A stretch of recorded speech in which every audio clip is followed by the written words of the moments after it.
మరి ఈ సంవత్సరం మేషరాశి వారికి ఎలా ఉండబోతోంది గురుగారు?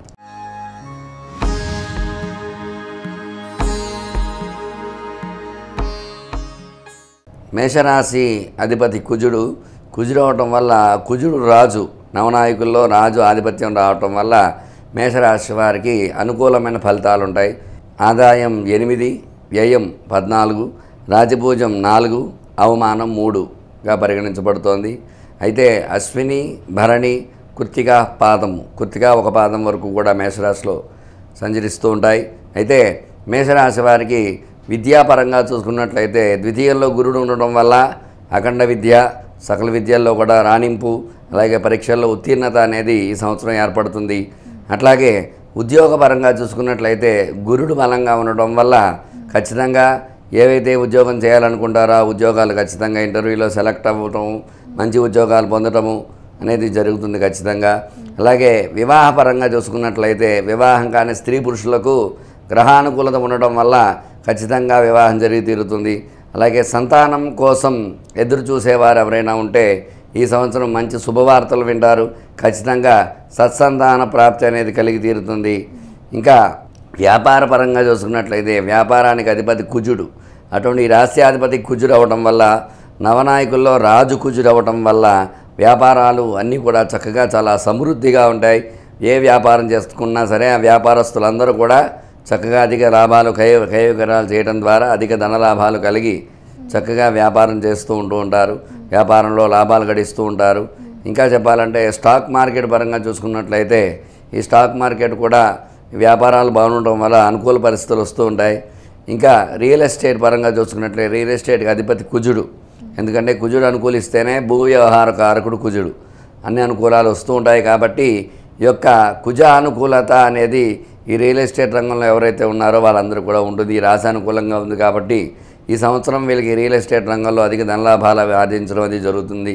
ఆరోగ్యపరంగా చూసుకున్నట్లయితే కొంచెం సమస్యలు వస్తూ ఉంటాయి. ఎందువల్ల అంటే ద్వాదశంలో రాహు సంచారం ఉంది. ద్వాదశ రాహు సంచారం వల్ల కొంచెం అనారోగ్య పరిస్థితులు వస్తూ ఉంటాయి. ఆరోగ్య విషయంలో కొంచెం జాగ్రత్త వహించినట్లయితే ఈ రాశివారు అన్ని రంగాల్లో విజయంగా ఉంటారు. అట్లాగే వ్యవసాయం కూడా ఎర్రధాన్యాలు ఎక్కువగా పండుతూ ఉంటాయి. 2 పంటలు కూడా ఈ రాశి వారికి అనుకూలంగా పండుతాయి. త్వరగా వ్యవసాయదారులు కూడా చక్కటి సమయంలో మంచి కోత కోయటం ద్వారా మంచి దిగుబడి రావడం ద్వారా వ్యవసాయంలో కూడా మంచి లాభాలు ఆర్జించడం అది జరుగుతుంది. ఇంకా చెప్పాలనుకుంటే మనకి రాజకీయ పరంగా చూసుకున్నట్లయితే ఈ రాశ్యాధిపతి కుజుడు అవడం వల్ల, రాజు కుజుడు అవడం వల్ల రాజకీయం కూడా ఈ రాశి వారికి అనుకూలతగానే ఉంది. ఎవరైతే ఈ రాజకీయ నాయకులు ఉంటారో ఈ రాశిలో ఉండేవారు ఖచ్చితంగా వాళ్ళు మంచి పదవులు పొందడము, అలాగే మంచి ఓట్ బ్యాంకింగ్ రావటము, వచ్చే ఎలక్షన్స్లో విజయం సాధించడం ఇట్లాంటివన్నీ జరుగుతాయి. రాజకీయ పరంగా కూడా ఈ రాశి వారికి చూసుకున్నట్లయితే అనుకూల పరిస్థితులు ఉన్నాయి.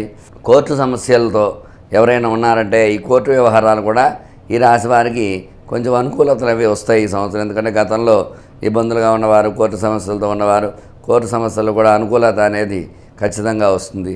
మొత్తం మీద చూసుకున్నట్లయితే ద్వాదశంలో రాహు సంచారం ఒకటే ఈ రాశికి ఇబ్బందిగా ఉంది.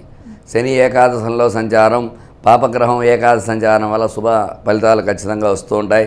మొత్తం మీద చూసుకున్నట్లయితే ఈ యొక్క రాహుకి మనం పరిహారం చేసుకోవటము, మంగళవార నియమాలు పాటించడము, మంగళవారం నాడు చక్కగా అభిషేకం చేయించుకోవటము, రాహుకి జపం చేయించుకోవటము, ఇది చేయటం ద్వారా రాహుకాల దీపం, రాహుకాల పూజ చేసుకోవటం ద్వారా ఈ యొక్క రాహు సమస్యల నుంచి అధిగమించి చక్కగా నరదృష్టి నరఘోష ఎక్కువగా ఉంటుంది. ఎందుకంటే అనుకూల ఫలితాలు ఎప్పుడైతే ఉంటాయో 10 మంది దృష్టి వాళ్ళ మీదే ఉంటుంది. కాబట్టి ఈ నరదృష్టి ఎక్కువగా ఉంటుంది. కాబట్టి దృష్టి నివారణ కోసం ప్రతి శుక్రవారం కూడా నిమ్మకాయలు, ఎండుమిరపకాయలు దండగా గుర్చి అమ్మవారి దగ్గర పెట్టి అష్టోత్తర పూజ చేయించి ఇంటికి కట్టుకోవడం ద్వారా నరదృష్టి దోషాలు తొలగిపోతూ ఉంటాయి.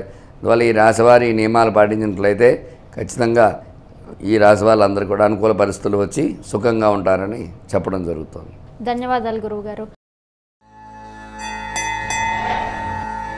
ధర్మం, మర్మం, శాస్త్రం, స్తోత్రం ఇలాంటి మరెన్నో విషయాల గురించి తెలుసుకోవడానికి సబ్స్క్రైబ్ చేసుకోండి ఆధాన్ ఆధ్యాత్మిక.